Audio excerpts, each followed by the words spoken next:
s'intéresser à résoudre le problème d'une particule dans une boîte.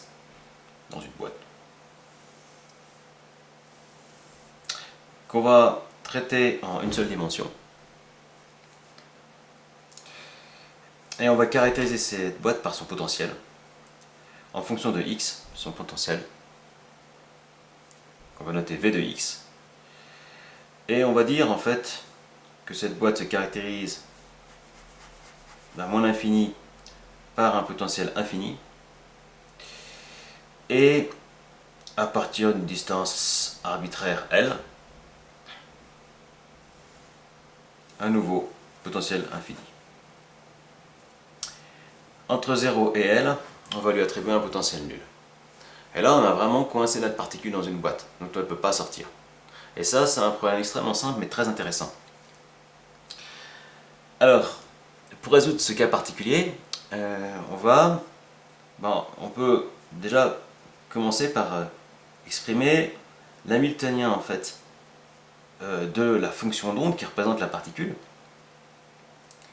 et dire que l'opérateur hamiltonien appliqué à la fonction d'onde est égal à E fois la fonction d'onde, psi. Psi, c'est ça qui va représenter tout ce qu'on peut savoir sur la particule. Alors, l'hamiltonien, donc l'opérateur hamiltonien, on peut l'exprimer directement de manière analytique. Donc c'est moins h bar carré sur 2m fois la dérivée partielle de la fonction psi de x par rapport à la position, plus le potentiel v de x fois la fonction d'onde psi de x, c'est vraiment la définition de l'opérateur hamiltonien, fois e psi de x. Alors voilà.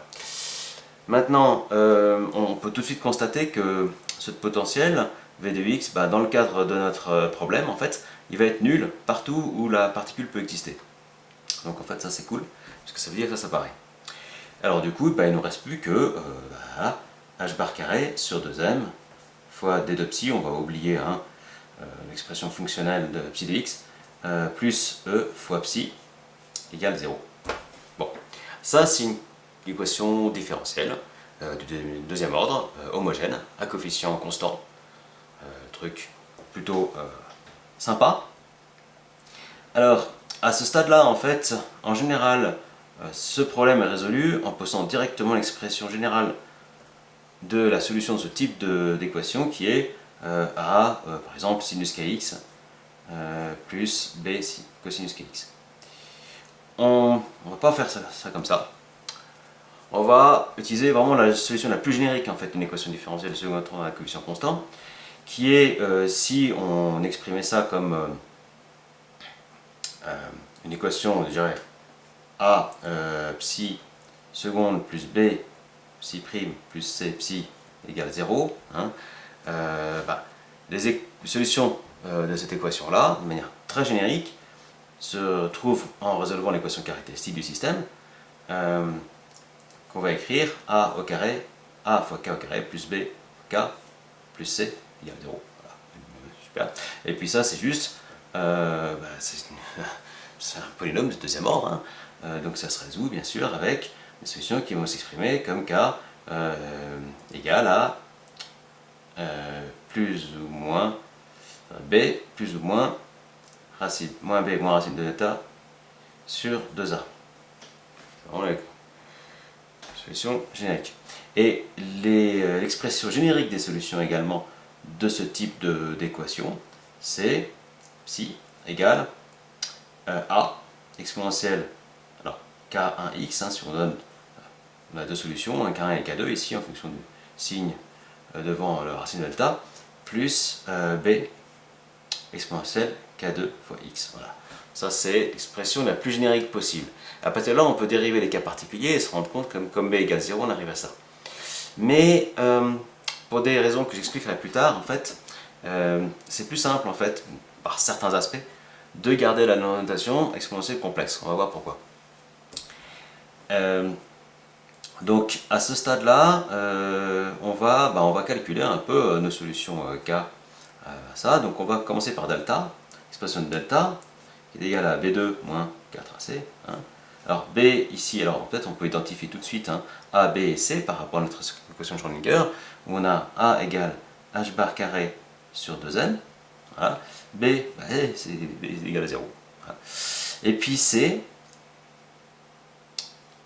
est égal à E. Pas très compliqué. Ce qui veut dire que B2 moins 4AC, le B2 il est déjà plus là. Voilà.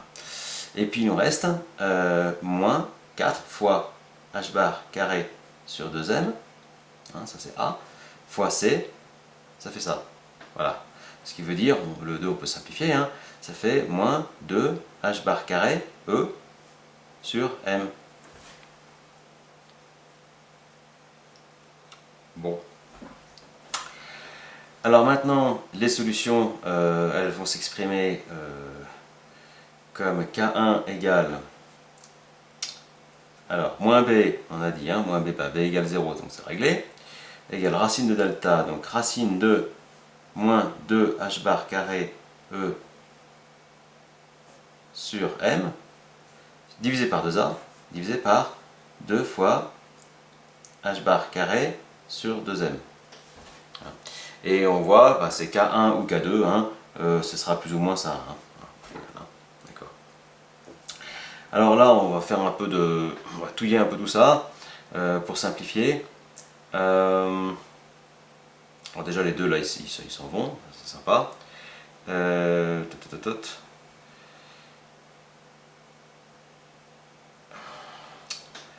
Alors comment est-ce qu'on va faire notre compte là? On va faire plus ou moins. On a le h bar qui sort tout de suite. Le m il est au dénominateur hein, donc il va monter au numérateur.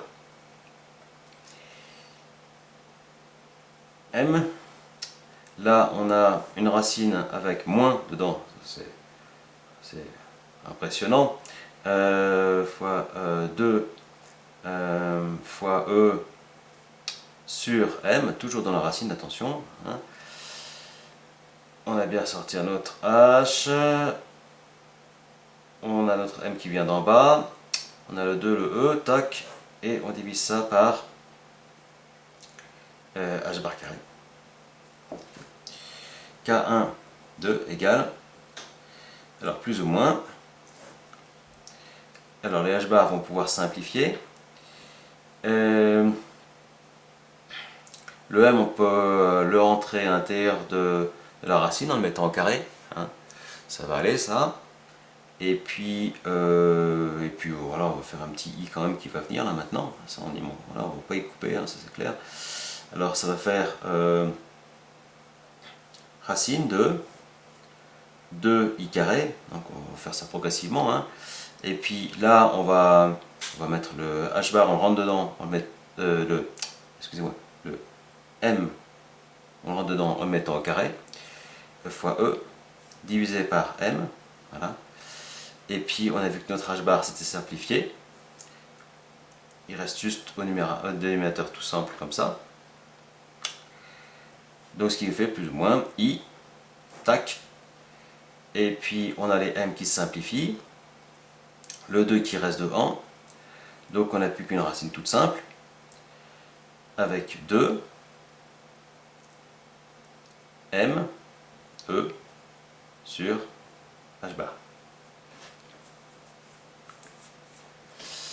Alors ça, c'est le début de l'histoire. Ça veut dire que l'expression générale de la solution, c'est psi de x égale à exponentielle. Donc là, on applique directement ce qu'on vient de trouver. I racine de 2me sur h bar fois x, hein, plus b exponentielle moins I racine de 2me sur h bar fois x. Voilà, ça c'est l'équation Schrödinger. Alors maintenant, bien sûr, il y a des petits problèmes. Parce que A et B ne sont pas connus. D'ailleurs, même E, en fait, n'est pas connu. Alors, là, on va commencer par... en fait, on a trois outils pour résoudre toutes ces inconnues. Hein, on a trois inconnus. moi on a aussi trois équations. La première consiste à dire que la condition limite ici, psi de 0 égale 0. C'est-à-dire que là, il ne peut pas y avoir la fonction onde, donc ici, par continuité, elle est également égale à 0. Et le même est vrai pour psi de L, égale à 0, par continuité avec ce qui se passe plus loin. Et puis la troisième chose, ça c'est assez trivial, c'est qu'on suppose que la particule est quelque part. Enfin, il faut un minimum quand même. Donc, la particule est quelque part, ça veut dire que l'intégration de la densité de probabilité sur l'infini doit faire 1. Voilà. Donc là, on y reviendra, mais ça, c'est les trois outils qu'on va utiliser. Alors, déjà, expression de la première condition limite, psi de 0 égale 0, ça veut dire que, on a mis 0 là-dedans, c'est très simple, ça fait a plus b. Hein. A plus b égale 0. Voilà, c'est pas compliqué. Hein. Ça veut dire que b égale moins 1. Voilà. Bon. Alors ça c'est bien, ce qui veut dire qu'on peut tout de suite réécrire notre équation de manière un peu plus compacte, hein, en disant psi de x c'est a fois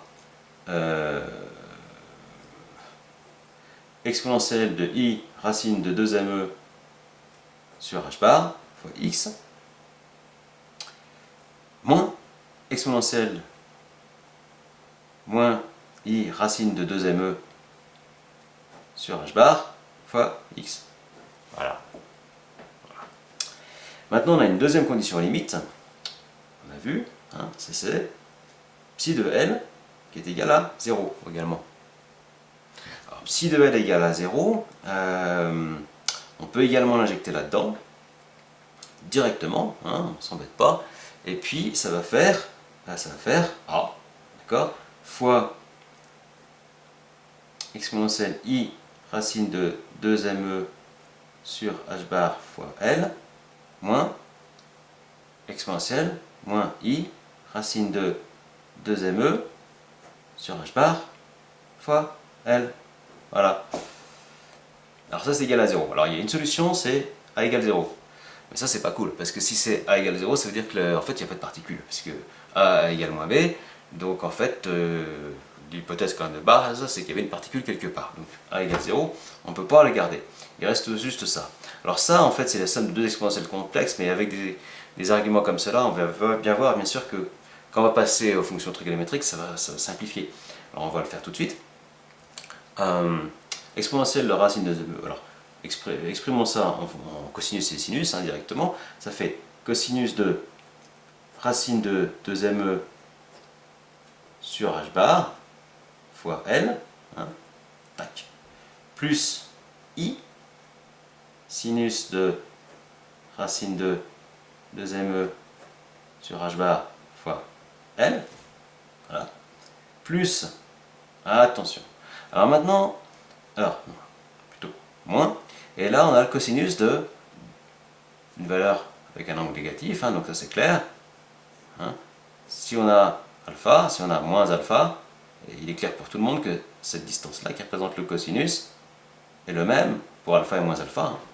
Donc on peut dire cos moins alpha égale cos alpha, ça veut dire on rend directement racine de 2me sur h bar fois L. Puis il nous reste le sinus. Alors le sinus c'est le contraire, hein. Il est clair pour tout le monde que la hauteur ici, elle change de signe pour l'angle négatif, ce qui veut dire en pratique sinus de moins alpha égale moins sinus de alpha. Alors comme il y a déjà un moins dedans, ça fait un plus, hein. Et ça fait donc plus I sinus de racine de 2me sur h bar fois L. Hop là. Bien. Alors ça doit être égal à 0. Alors on va encore simplifier un peu, hein. Ça c'est clair que le cosinus moins le cosinus, ça part, ça s'enlève. Il ne nous reste plus que le sinus. Voilà. Ça fait donc I, 2i sinus de racine de 2me sur h bar fois L égale 0. Voilà, bon. Alors ça paraît comme ça sympathique. La seule manière que ça soit égal à 0, c'est qu'il y ait quelque chose dans ça qui respecte l'équation, il faut que ce sinus soit nul, hein, et si on reprend notre petit schéma ici, il faut que la hauteur soit nulle ici, donc ça veut dire l'angle peut être égal à 0, si on fait le tour ici, là le sinus est à nouveau nul, à nouveau nul, à nouveau nul, etc. à chaque tour. Hein. Donc ça veut dire n fois pi. Si n égale 0, ça marche aussi. Si n égale 1, ça marche aussi, etc. Ça c'est bien. Ce qui veut dire concrètement, l'argument à l'intérieur de sinus, ça fait racine de 2me sur h bar fois l, ça doit égal à n. N c'est un entier. Un entier relatif, hein, ça peut être une valeur négative, fois pi. Voilà.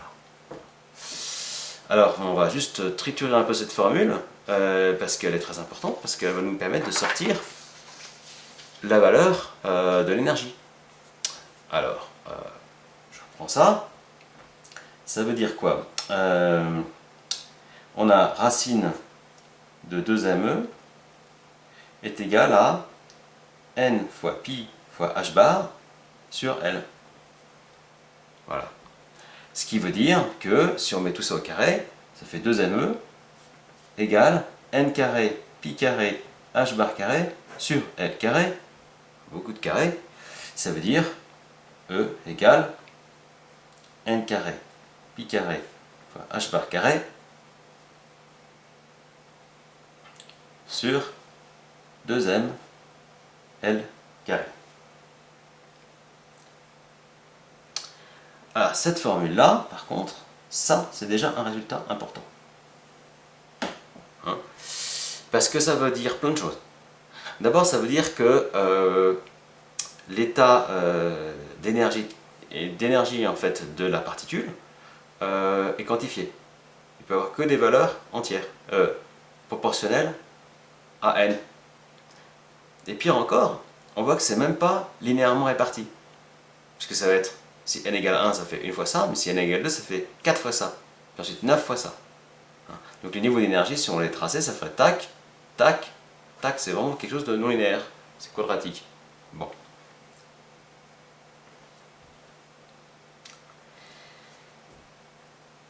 Alors maintenant, on a fait une partie du travail, on n'a pas terminé, parce qu'il nous reste toujours notre coefficient A. Alors notre coefficient A, on va le trouver en disant, bon, la particule est quelque part. C'est toujours des trivialités en fait qu'on dit, quoi. Donc la particule est quelque part. Maintenant, notre fonction psi de x, en fait, elle donne la densité de probabilité. C'est-à-dire, si on considère toujours notre boîte, si on considère psi fois le conjugué complexe de psi, ça nous donne la probabilité à la position x, qui est en fait une densité.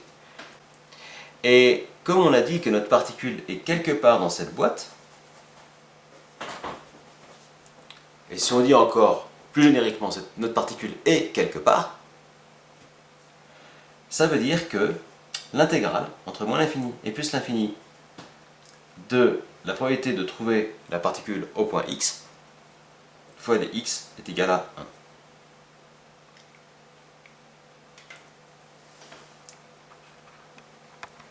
Alors on va d'abord réécrire en fait notre équation de Schrödinger à la lumière de ce qu'on a appris précédemment. Avant d'aller plus loin là-dedans, on a donc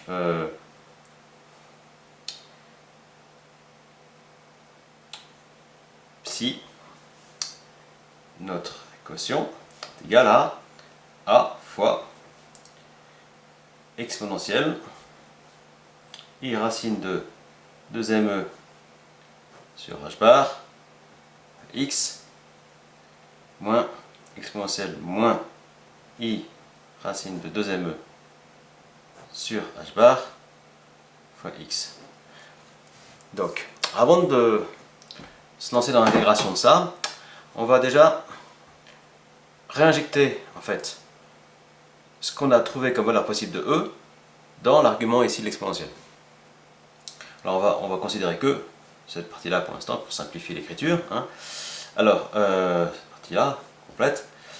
Donc ça veut dire racine de 2me, ça veut dire si on voit ce qu'on a écrit au-dessus, hein, la définition de E ici, ça veut dire racine de 2m fois n carré pi carré h bar carré sur 2m L carré, racine de tout ça, tac, divisé par h bar. Là, on a injecté l'énergie qu'on avait trouvée précédemment. N carré pi carré h bar carré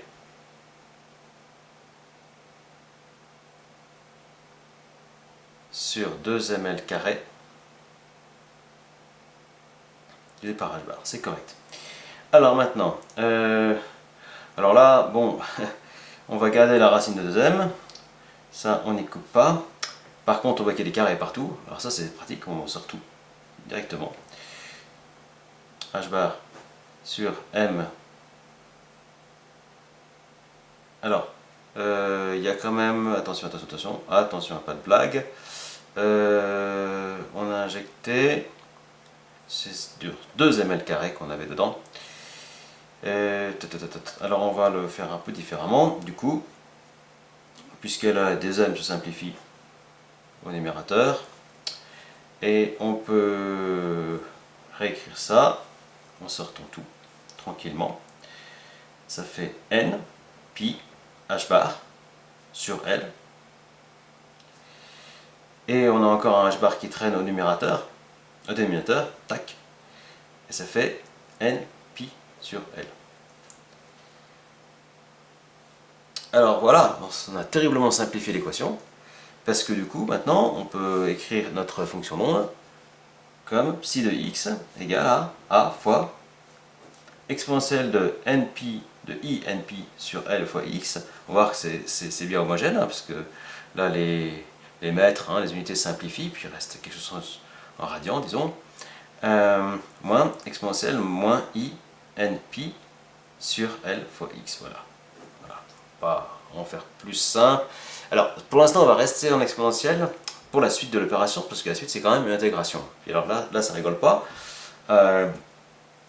Alors, on va déjà noter, hein, bon, ça paraît évident, mais je le mets quand même, qu'on va devoir multiplier par le conjugué complexe. Hein.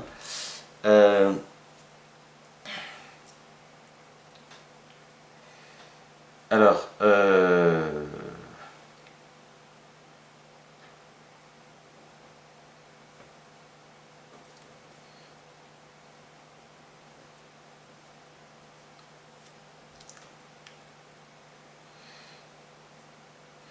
moins, il a moins exponentielle de i npi sur L fois x. Donc, on va avoir ça fois ça à multiplier. Peut-être on peut tout de suite remarquer quelque chose quand même d'un peu particulier. En fait, ce terme-là, ce serait l'équivalent de A moins B. Et ce terme-là, en fait, c'est les mêmes en fait. C'est juste un signe devant. Hein. C'est comme si on avait ici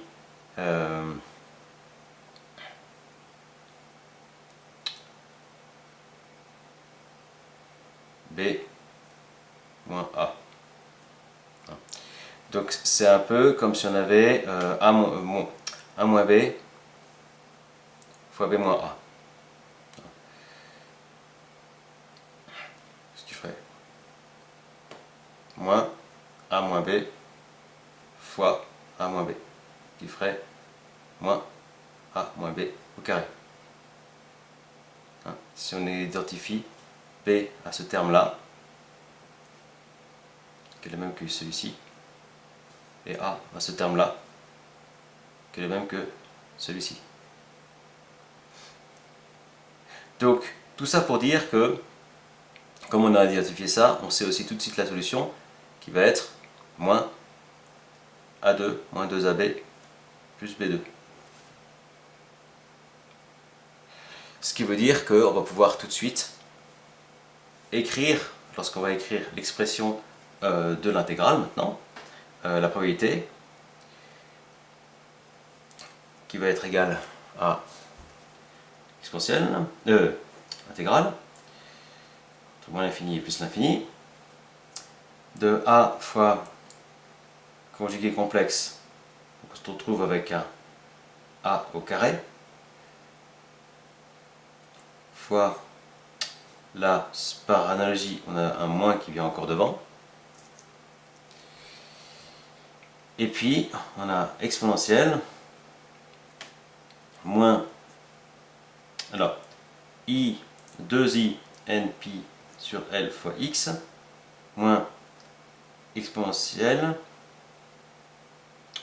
plus exponentielle, moins 2i np sur L fois x. Donc là, j'utilise vraiment la forme ici qu'on a développée là, moins 2, et puis ça fois ça, hein, c'est les arguments complexes s'ajoutent et s'annulent, et il ne reste plus que pas 2, voilà, tac, dx. Voilà. Et puis alors ça va être égal à 1. Bon. Alors, comment ça va se résoudre ça? Assez bien en fait, puisque là on a une primitive assez facile à calculer, puisque donc on va avoir moins a carré, facteur de, on va directement l'intégrer. Hein. Alors à ce stade-là, je veux dire que si on avait adopté la solution classique d'une équation du second ordre, en fait, phi de x égale par exemple a cos kx plus sinus plus b sinus kx, hein, qui est la méthode traditionnelle. Là, on se retrouve ensuite à intégrer des sinus carré x, ce qui n'est pas cool du tout. Ça se résout très bien, mais il faut quand même travailler un peu la trigonométrie pour intégrer ça. Alors que là, c'est juste de l'exponentielle, donc bien sûr, c'est beaucoup plus évident, quoi. Alors ça, la primitive, bien sûr, elle se sort, hein, puis on inverse la fraction au passage, c'est L sur 2i np fois exponentielle de 2i np sur L fois x, moins L sur 2i np fois exponentielle de moins 2i np sur L fois x, moins 2x, hein, 2x étant l'intégrale de 2, hein, c'est très fort, entre 0. Alors voilà, alors là, quand même une chose à dire, notre particule, on a vu que bon, elle est quelque part, c'est pour ça que la probabilité est égale à 1. Par contre, on sait aussi qu'elle ne peut pas être par là, et on sait aussi qu'elle ne peut pas être par là, après elle. Donc ça veut dire qu'en fait, non seulement on sait qu'elle est quelque part, mais on sait en plus qu'elle est dans la boîte. Alors comme on sait qu'elle est dans la boîte, eh ben, ça ne sert à rien d'aller chercher dans cette intégration entre moins l'infini et plus l'infini, on va se contenter d'intégrer entre 0 et L, puisqu'elle est dans la boîte. Elle est là, bon, c'est tout. Bon, alors maintenant, on n'a plus qu'à résoudre, enfin simplifier un peu, rentrer les choses dedans, quoi, hein. Ah, ça fait moins a au carré.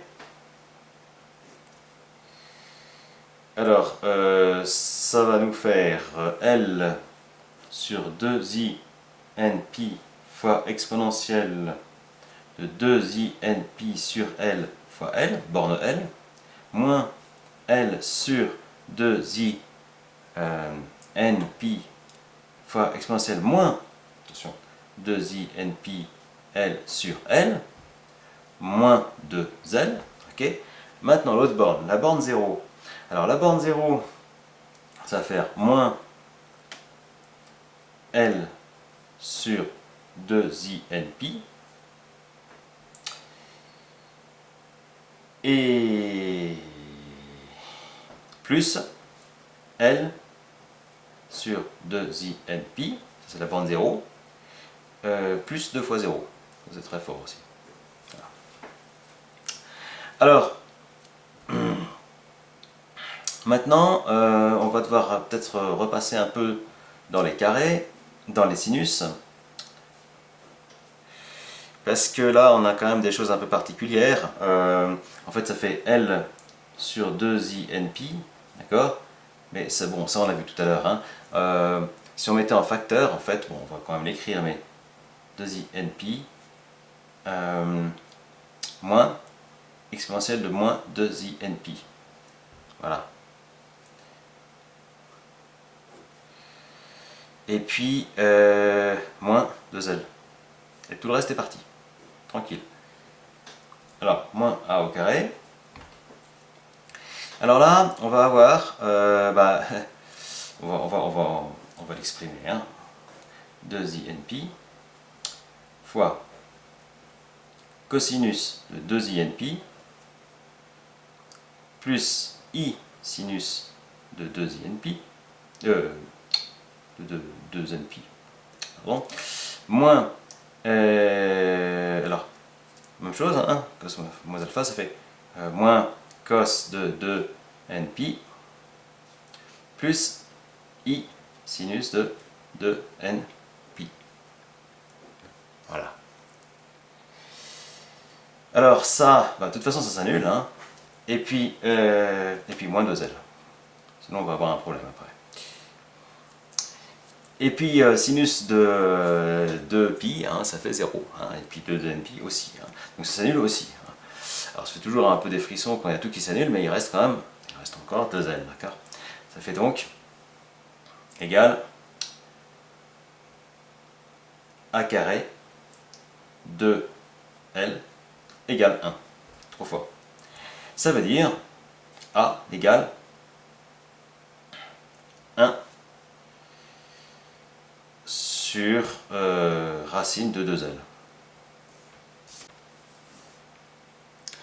Donc on peut maintenant réécrire la forme finale de notre équation d'onde. Psi de x est égal à 1 sur racine de 2L fois exponentielle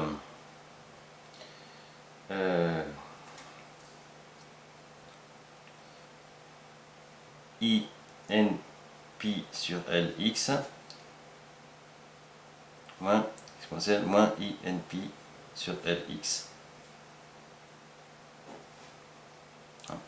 C'est-à-dire psi de x égale à 1 sur racine de 2L.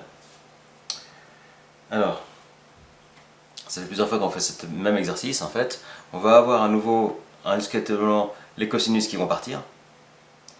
Et on va avoir les sinus qui vont rester. Hein, puisqu'on va avoir sinus de INP sur L fois X. Et puis moins, à cause de là, et moins, là ça fera plus. Il y a un I bien sûr. I sinus, je vais arrêter avec ce I, NP sur L fois X. Voilà. Ce qui veut dire psi de X égale à 2i sur racine de 2L sinus np sur L fois x en simplifiant, multipliant en bas et en haut par racine de 2, ça fait i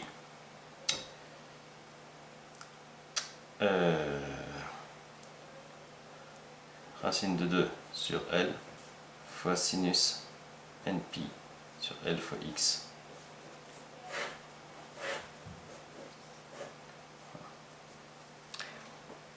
En remarquant que le i ici n'a pas de signification physique.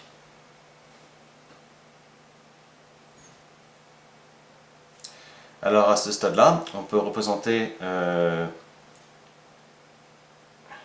cette fois-ci la densité de probabilité P de x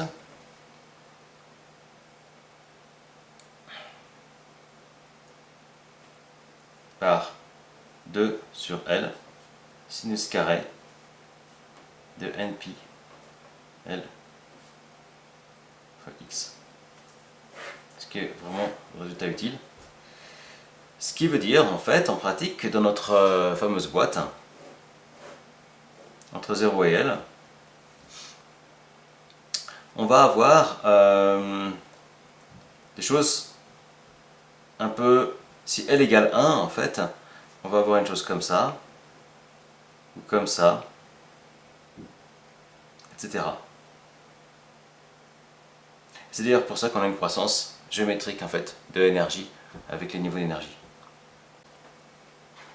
Ce qui veut dire en pratique que avec un niveau d'énergie 1, votre particule a le maximum de chances de se trouver au milieu. mais au niveau d'énergie 2, elle peut pas se trouver au milieu de la boîte. C'est juste pas possible. Donc, ça reste probabiliste, mais il y a quand même des choses dont on peut être sûr.